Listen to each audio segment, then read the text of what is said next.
Are central bank digital currencies the future of global money? Let us know the theory versus the reality.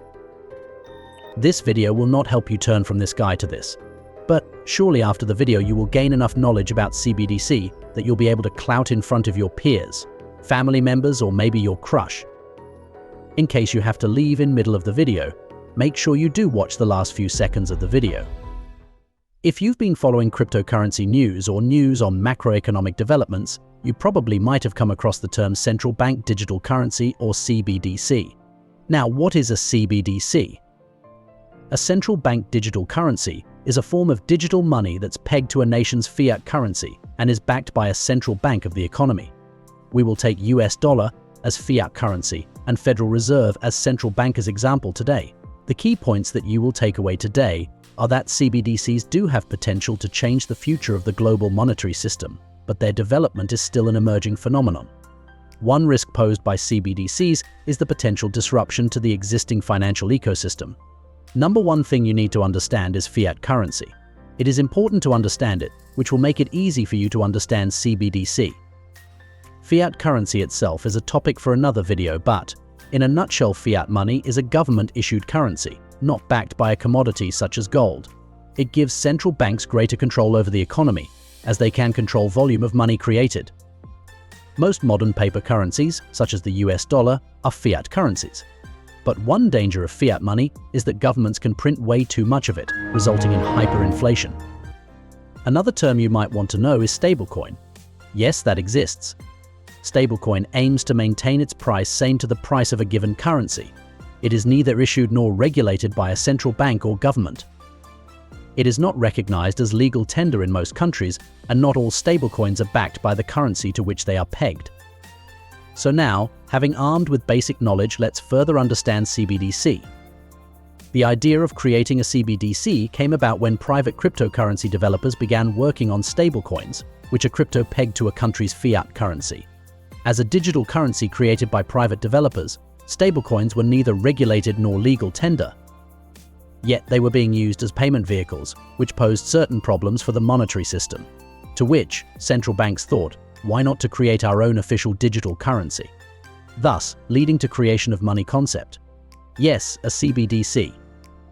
So the question naturally arises that how CBDCs work, and how is a CBDC different from digitized cash in a bank account? Luckily, CBDC is no sacred crow, making it fairly easy to be well understood. The big difference between digitized cash and a CBDC comes down to liability ownership. One thing you must first understand is that commercial banks are private profit-making institutions separate from government.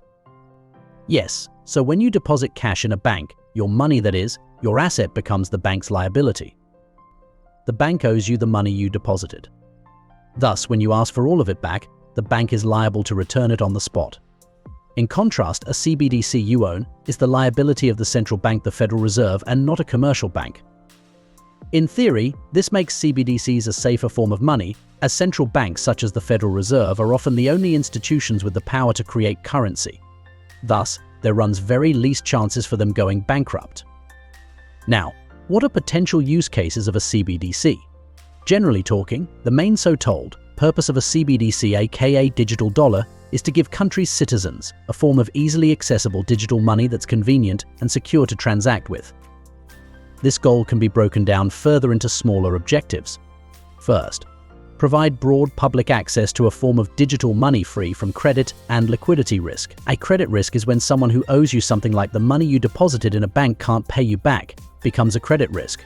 While liquidity risk is unlike credit risk, that maybe the bank can pay you back your deposit, but it doesn't have enough funds to pay you right now, all at once. In this case, CBDCs are considered a liability of the central bank that may be considered the safest among all banks in a country's domestic financial system. Because the central bank is the main issuer of currency, it should present least credit or liquidity risk. Second is to provide a secure and convenient digital payment system for the economy. An important part of CBDC development is to create a system where it can protect people's privacy while verifying the user identities for their transactions. CBDCs are also capable of handling huge volumes of transactions across the globe. Now, on to the third is to promote financial inclusion. There are plenty of people who cannot afford to maintain a bank account, let alone other financial services. These individuals are referred to as the unbanked. Helping the unbanked gain access to a variety of banking services, i.e., financial inclusion through CBDCs, is one benefit that Federal Reserve has often mentioned in its research toward creating a digital dollar. In contrast to digitized cash, CBDCs are a main line to the central bank, meaning the Fed can tap into the monetary system more quickly, directly, and immediately. We understood most use cases, yet it is extremely necessary to address the elephant in the room. But I think too much information may render you go to sleep right now, so we will be addressing the elephant in next video. And yes, your subscribe is now best thing since sliced bread, as it will help making this world a better place to live.